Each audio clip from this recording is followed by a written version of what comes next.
Hello dears, today we are going to start our next subtopic and that is the sustainability of development. In our previous video we have studied about the income and other criteria, and in that topic we have seen that the example of the Kerala, Haryana and Bihar. हमने हरियाणा का पर capita income देखा, केरला का पर capital income देखा, as well as Bihar का per capita income देखा, as well as we have seen what is the per capita income. per capita income किसे कहते हैं? तो हमने देखा था कि Haryana is the highest state in the per capita income, and after Haryana Kerala and after Kerala is Bihar. Okay, इस तरीके से हमने per capita income देखा था. लेकिन per capita income से भी अदर जो चीजें हैं that is also important. ये हमने बहुत बार देखा है कि freedom, equality, then security, respect, all these things are also important. तो उसके बाद का हमने टेबल में देखा था कि हरियाणा भले उसका पर कैपिटा इनकम ज्यादा होगा केरला का, पर Kerala is the highest in the education में उसका हाईएस्ट स्टेट्स करके आता है. देन इन्फेंट मोरालिटी रेट वहाँ पे कम है. फिर हमने वहाँ पे देखा नेट अटेंडेंस रेशियो ज्यादा है. हमने टेबल्स देखा था कि इससे हमें क्या लग रहा है कि सिर्फ पर कैपिटा इनकम ही इम्पोर्टेंट नहीं है, तो अदर थिंग्स भी इम्पोर्टेंट है for the growth of the country के ग्रोथ के लिए. जैसे केरला में जो था कि इनफैक्ट मोरालिटी रेट 12% है, तो उससे डबल देखेंगे तो आपको हरियाणा में देखने को मिलेगा, और हरियाणा जबकि पर कैपिटा इनकम हरियाणा का ज्यादा है. तो how could we say that Haryana is a developed states. उससे अगर हम कंपैरिजन करेंगे अदर चीजों से तो हमें केरला डेवलप्ड स्टेट्स दिखेगा. ओके, फिर उसके बाद हमने देखा था public facilities. It is also important for the development of the country और स्टेट्स. अगर हमें लगता है कि want to teach our children, अगर हमारे पास पैसा है तो हम फॉरेन में भेजेंगे, बट उसके लिए बहुत एक्सपेंसिव होगा वो. उसी के लिए हमें क्या करना चाहिए, गवर्नमेंट को फोर्स करना चाहिए कि गवर्नमेंट ने ऐसे स्कूल हमारे एरिया में ओपन करना चाहिए ताकि उससे क्या हो, हमारे भी जो चिल्ड्रन है वो क्या कर सके, वहाँ पे एजुकेशन ले सके. सेम यहाँ पे एग्जांपल दिया था सिक्योरिटी गार्ड का. अगर आपको कॉलोनी में सिक्योरिटी गार्ड रखना है तो आपको 1 या 2 सिक्योरिटी गार्ड रखकर उसका पे आप सब कर सकते हो, बट आपको पर्सनली सभी के लिए अपने अपने घर के लिए एक सिक्योरिटी गार्ड रखना पॉसिबल नहीं है. तो इसीलिए उस समय क्या होता है, पब्लिक फैसिलिटीज बहुत इंपॉर्टेंट होती है, पब्लिक फैसिलिटीज की डिमांड करनी चाहिए. देन यहाँ पे हमें बताया गया ह्यूमन डेवलपमेंट रिपोर्ट. अब ह्यूमन डेवलपमेंट अगर करना है तो दैट इज इनकम जो है, इनकम ही इम्पोर्टेंट नहीं है, तो उसके साथ education health facility is very very important. Human development सिर्फ हमने इनकम अर्न कर लिया तो हमारा डेवलपमेंट हुआ क्या, नहीं. उसके लिए हमें एजुकेशन लेना इम्पोर्टेंट है, हमारा हेल्थ अच्छा होना चाहिए, तभी क्या होगा कि वो स्टेट या वो कंट्री डेवलप करेगी. तो यहाँ पे आपको some data regarding India and its neighbours 2017 का कुछ डाटा दिया गया है इंडिया के नेबर्स के बारे में, जिसने ह्यूमन डेवलपमेंट रिपोर्ट से शो किया गया है, जिसे HDI कहा जाता है, ह्यूमन डेवलपमेंट रिपोर्ट रैंक कितना है. तो देखिए यहाँ पे दिया गया है टेबल आपके पेज नंबर 13 में दिख रहा है आपको कि यहाँ पे बताया गया है table some data regarding India and its neighbouring for 2017. तो यहाँ पे कंट्रीज के नाम दिया गया, Sri Lanka, India, Myanmar, Pakistan, Nepal, Bangladesh. And gross national income GNI per capita में दिया गया है 2011 का 11,326, श्रीलंका का 6,353, इंडिया का 5,567 जो है म्यांमार का. मीन्स इस तरीके से ग्रॉस इनकम दी गई है. फिर उसके बाद life expectancy at birth rate दिया गया है.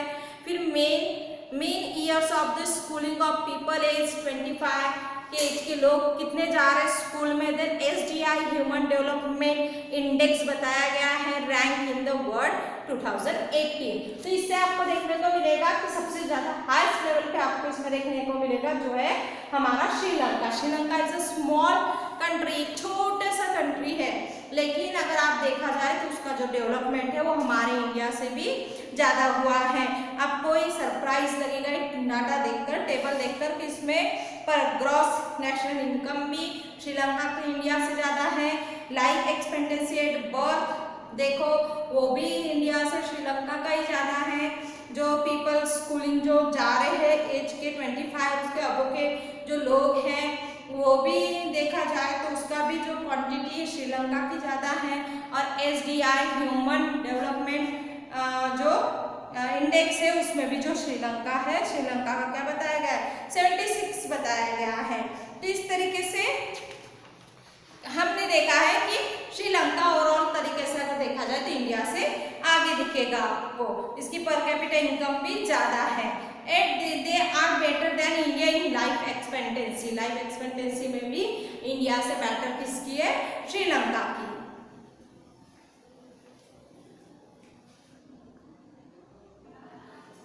ओके देन उसके बाद बोला गया है कि how so many different type of criteria decided for the human development. Human development के लिए अलग अलग क्राइटेरिया डिसाइड किया गया है कि पहले क्राइटेरिया अलग था, अभी नया नया क्राइटेरिया लाया गया है। जैसे हमने कहा है कि ह्यूमन डेवलपमेंट के लिए एजुकेशन इम्पोर्टेंट है, health facility also important and about their citizen, वहाँ के जो सिटीजन है दे आर हैप्पी और अनहैप्पी, ये भी हमें देखना है। देन इट्स पीपल, लोग, उनकी their health and their wellbeing, that is most important for the human development index. में जब भी हम ह्यूमन डेवलपमेंट इंडेक्स का लेते हैं तो हमें पर कैपिटा इनकम ही नहीं देखना है, तो उसके साथ education, health facility and so many facilities are important. और ऐसी बहुत सी फैसिलिटीज है कि जो ह्यूमन के डेवलपमेंट के लिए बहुत बहुत इम्पॉर्टेंट है, जिसकी आपको क्या करना है, लिस्ट बनाना है कि ऐसी कौन सी चीजें हैं जो ह्यूमन डेवलपमेंट के लिए जरूरी होते हैं रेदर दैन इनकम। देन आप next miss today's topic is sustainability of development.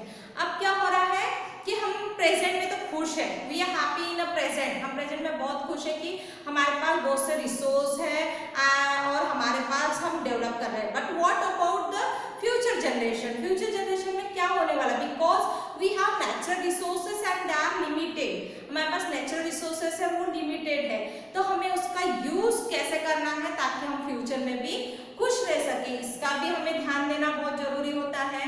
क्योंकि जो development, sustainability development means development continue शुरू रहेगा, इसका कोई हम बता नहीं सकते कि आज की तारीख में फ्यूचर, प्रेजेंट में हम डेवलप कर रहे हैं तो फ्यूचर में भी हम डेवलप करेंगे। तो इसलिए बहुत से जो साइंटिस्ट हैं उन्होंने क्या किया है, वार्निंग दी है कि हमें क्या करना है, डेवलपमेंट को तो डेवलपमेंट तो साथ में करना है, बट हमें ये भी देखना है कि हमारा जो नेचुरल रिसोर्स है, नेचुरल रिसोर्स का क्या हो, मिसयूज ना हो। Just like a ground water it is use for irrigation, irrigation के लिए यूज किया जा रहा है।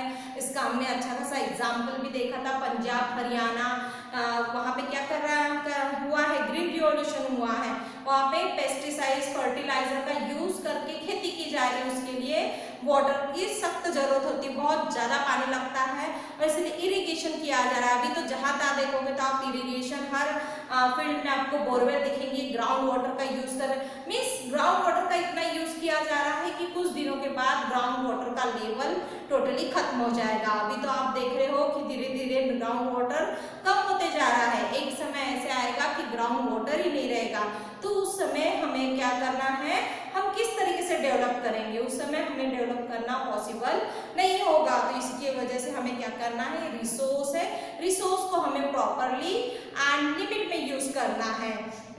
Ground if we use more than what is being replenished by rain, अगर हम इसका बहुत यूज कर रहे थे, इट इज रिप्लेनिशेबल, जो वाटर है वो रिन्यूएबल है, रिप्लेनिश है, हम उसको भरकर निकाल सकते हैं, हमें वो दोबारा मिल सकता है। वी वुड बी और यूजिंग दिस रिसोर्स, तो क्या हमें इस रिसोर्स का ज्यादा यूज करना है, नहीं, हमें कोई भी रिसोर्स का ज्यादा यूज नहीं करना है। बट कुछ रिसोर्स ऐसे हैं नॉन रिन्यूएबल रिसोर्स है, we could not use it properly, हम उसे नहीं कर सकते प्रॉपरली यूज, क्योंकि उसकी स्टॉक ही लिमिट है। जैसे हमने देखा था fossil fuels, petrol, diesel, it is very very limited, बहुत limited and takes some millions of years to form it, इसे फॉर्म करने के लिए मिलियंस ऑफ ईयर्स लग जाते हैं और इसी की वजह से क्या होता है कि हमें उस चीजों का यूज प्रॉपरली करना होता है। कैन नॉट बी रिप्लेनिश, हम इसे रिप्लेनिश नहीं कर सकते।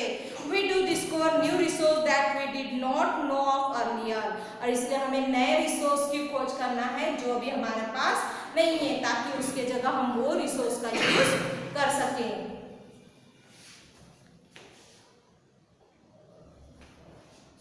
ओके, तो देखिए हमने देखा था कि ग्राउंड वाटर क्या है, रिप्लेनिश है, लेकिन ये भी आज नहीं तो कल खत्म होगा ही। सेम जो हमने देखा कि जो नेचुरल रिसोर्स है जो जिसे बनने के लिए मिलियंस ऑफ ईयर्स लग जाते हैं वो भी खत्म होने वाले थे। यहाँ पे आपके दिया गया है पेज नंबर 14 में ग्राउंड वाटर के बारे में बताया गया है। देखिए ग्राउंड वाटर कैसे कैसे धीरे धीरे खत्म होते जाएगा।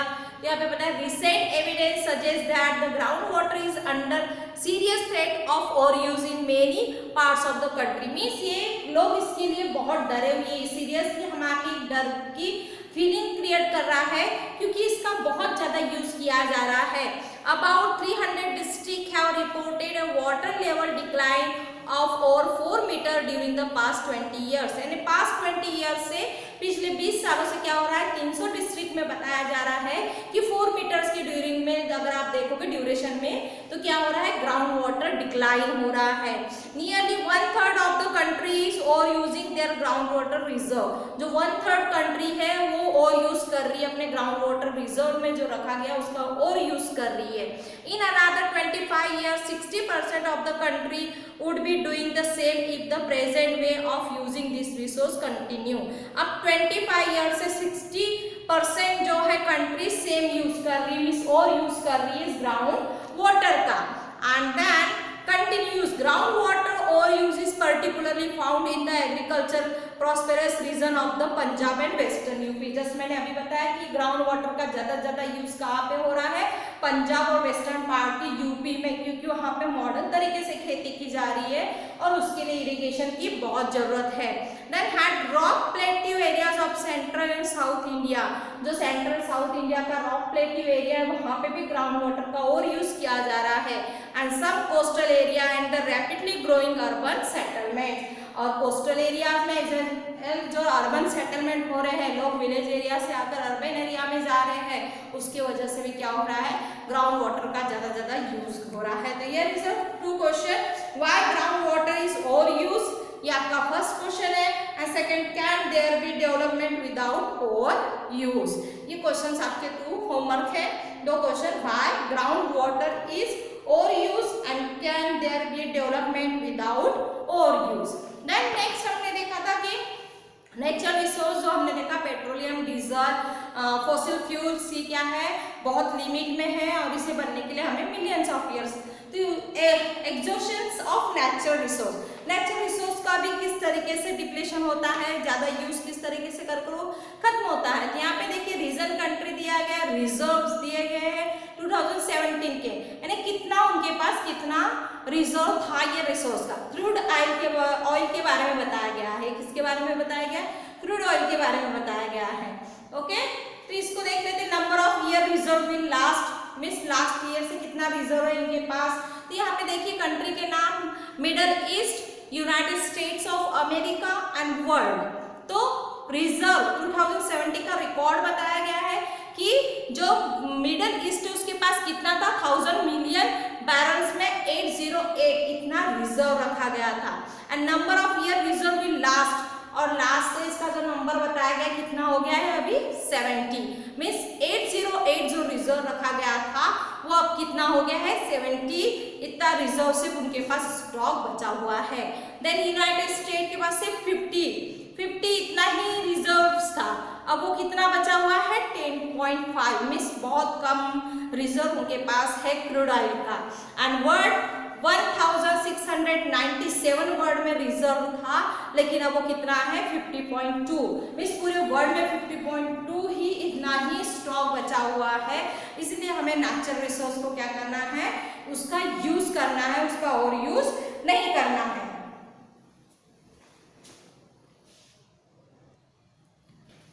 ओके, तो हमने देखा कि जो हमारा जो नेचुरल रिसोर्स है वो ज़्यादा नहीं चलने वाला है, हर कंट्री के पास बहुत कम नेचुरल रिसोर्स है और इंडिया में तो कुछ दिनों में ऐसा होगा कि हमें जो ऑयल है वो ऑयल फॉरेन से मंगवाना पड़ेगा, अब्रॉड से मंगाना पड़ेगा, क्योंकि वी हैवंट रिजर्व ऑयल, हमारे पास ऑयल का रिजर्व नहीं। सेम यूएसए का भी हमने देखा है कि वही हाल है यूएसए में भी ज़्यादा रिजर्व नहीं है और इसीलिए हमें वो इंपोर्ट करना पड़ेगा। लेकिन जब हम इंपोर्ट करेंगे तो हो सकता है कि ये ऑयल लिमिट में है, तो इसका क्या होगा, प्राइसेस भी बढ़ जाएगी और ये बहुत डिफिकल्ट होगा हर कंट्रीज के लिए कि इसका प्राइस पे करना। तो इसीलिए हमें क्या करना है, इस रिसोर्स को केयरफुली यूज करना है। तो इसका कॉन्सिक्वेंस क्या है, इसका परिणाम यही है कि इन्वायरमेंट डिग्रेडेशन हो रहा है, हमारा जो इन्वायरमेंट है वो क्या हो रहा है, डिग्रेडेशन हो रहा है, डिक्लाइन हो रहा है। और इसलिए ये जो सस्टेनेबिलिटी ऑफ डेवलपमेंट जो बताया गया है is a comparatively a new area of knowledge. इसमें हमें एक नया कुछ खोज कर निकालना है। जो काम कौन कर रहे हैं, साइंटिस्ट कर रहे हैं, इकोनॉमिक्स कर रहे हैं, फिलोसोफर्स कर रहे हैं, सोशल साइंटिस्ट कर रहे हैं, आर वर्किंग टुगेदर, सारा एक साथ आकर काम कर रहे हैं। इसलिए कि हमें इससे कुछ नया खोज कर निकालना है ताकि अगर वो रिसोर्स हमारे पास ना भी रहे तो उसका सब्स्टिट्यूट हमारे पास कुछ और रहे, ताकि हमारा जो डेवलपमेंट है वो चलता रहे। तो हमने देखा है कि development is a perennial, means लगातार डेवलपमेंट और प्रोग्रेस क्या होते जाता है, चेंज होते जाता है। क्यों? क्योंकि लोगों की जो इच्छाएं है, डिजायर है, विशेष है, वो क्या है, चेंज होते जाती है। तो इसीलिए वी नीड, हमें क्या है, हम चाहे इंडिविजुअल रहे या हम सोसाइटी में सभी की बात करें, we need to ask where we want to go, हम कहाँ जाना चाहते हैं, what we wish to do, हमारी इच्छा क्या है, and what our goals are, और हमारे गोल्स क्या है। यदि आपके गोल्स वैसे हैं तो आपको उन चीजों की तरफ ध्यान देना होगा कि जिसका आप ओवर यूज कर रहे हैं, ताकि आप उसका ओवर यूज ना करें और कोई भी नेचुरल रिसोर्स एक्सॉस्टेड ना हो, खत्म ना हो। हमें अगर प्योर इन्वायरमेंट चाहिए, पोल्यूशन फ्री इन्वायरमेंट चाहिए, हमें हेल्थी एटमॉस्फेयर चाहिए, तो that time it is very important to take care of environment. हमें इन्वायरमेंट का भी क्या करना है, टेक केयर करना है, ध्यान देना है। तो इस तरीके से हमारा जो डेवलपमेंट चैप्टर है वो हमने पूरा देख लिया है। इसमें हमने देखा कि different people have different goals, income ही मायने नहीं रखती, with income other things are important for the people, respect is also important, security, freedom, equal treatment, all these things are important. ये सारी चीजें फिर हमने देखा कि जो स्टेट हो या कंट्री को हम कैसे कंपेयर करेंगे कि which country is developed country and which country is under developing. तो that time we have decided some criteria, और वो क्राइटेरिया से हमने देखा था per capita income. But per capita income भी हमने देखा कि हरियाणा की पर कैपिटा इनकम तो अच्छी है, बट हरियाणा डेवलप में नहीं आता, डेवलप स्टेट्स नहीं हो सकता, क्योंकि वहाँ पे लाइफ एक्सपेक्टेंसी नहीं है, लिटरेसी रेट कम है, इन्फेंट मोरालिटी रेट ज़्यादा है। और ये सारी चीज़ें हमें किस में देखने को मिली, केरला में देखने को मिली। इसलिए आज हम केरला जो स्टेट है उसे एजुकेशन की तरीके से देखा जाए, सबसे हाई स्टेट में वो आता है, क्योंकि वहाँ पे लोगों का जो फोकस होता है वो एजुकेशन और हेल्थ पे होता है। और डेफिनेटली इसका अच्छा खासा एग्जाम्पल हमने विलास और शकल के बारे में देखा था कि दोनों में कितना डिफरेंस था। So education is very very important, and with education health is also important. Okay, got it?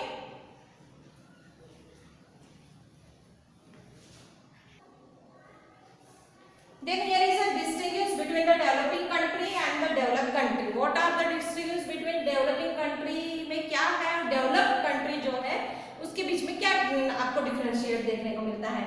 तो डेवलपिंग कंट्री में आप देखोगे in a developing country per capita income is low and there is wide spread poverty. Definitely अगर per capita income जो हमारी है वो लो होगी तो वहां पे क्या होगी, पॉवर्टी होगी। तो ये किस में देखने को मिलता है, डेवलपिंग कंट्री में, कि in a developing country per capita income is low and there is a wide spread of poverty. But इसके सीधा आपको अब उल्टा देखने को मिलेगा कि जो डेवलप कंट्री में, इन develop country per capita income is high. Develop country में क्या होता है, पर कैपिटा इनकम क्या होता है, हाई होती है, हाई रहता है, और डेवलपिंग कंट्री में पर कैपिटा इनकम लो होता है। Then second is the standard of living is low. Developing country में जो रहने का जो स्टैंडर्ड ऑफ लिविंग है वो क्या होता है, लो होता है। लोगों की स्टैंडर्ड ऑफ लिविंग उतनी खास नहीं होती, लेकिन डेवलप कंट्री में स्टैंडर्ड ऑफ लिविंग क्या होती है, हाई होती है। उनका जो रहने का जो तरीका होता है वो हाई लेवल का होता है। Then developing country the level of efficiency and productivity is लो।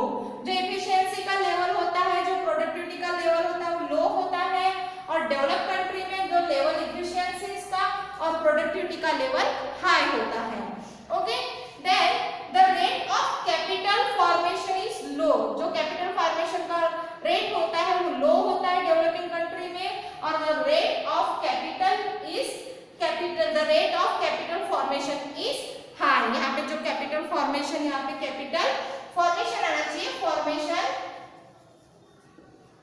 क्या होता है, हाई होता है। कहाँ पर, डेवलप्ड कंट्री में। तो ये डिफरेंशिएट है, आपको पूछा जाता है फॉर 3 मार्क्स कि differentiate between the developing country and developed country. Okay, तो please note down.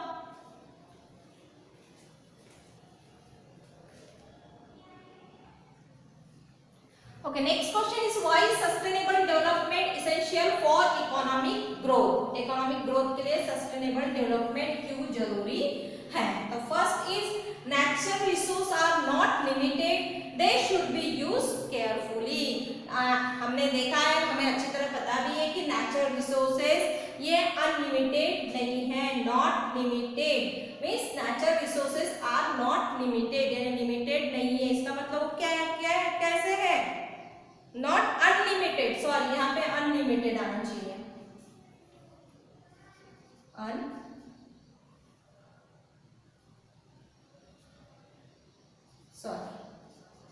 Natural resources are not unlimited, they should be use carefully. Means ये अनलिमिटेड नहीं है, इसका मतलब ये कैसे है, लिमिटेड है। It's are limited, so we use it carefully, हमें इसका यूज केयरफुली करना चाहिए। सेकंड, और यूज ऑफ नेचुरल रिसोर्स में एग्जॉस्ट, जैसे अगर हमने नेचुरल रिसोर्स का ज्यादा यूज किया तो क्या होगा, एग्जॉस्ट हो जाएगा, खत्म होने में आएगा। For example water is an example of renewable resource, but overuse और misuse of this resource में create problem in the near future. हमें पता है कि वाटर क्या है, रिन्यूएबल रिसोर्स है, हम वाटर जितना हम यूज करते फिर से वाटर आ जाता है, नया रिन्यू हो जाता है। बट इसका अगर हमने और यूज किया या मिस यूज किया तो ये रिसोर्स क्या होगा, प्रॉब्लम क्रिएट करेगा इन द नियर फ्यूचर, यानी फ्यूचर में आपको क्या होगा, आपके आगे की जनरेशन में ये प्रॉब्लम क्रिएट करेगा। So we use it carefully.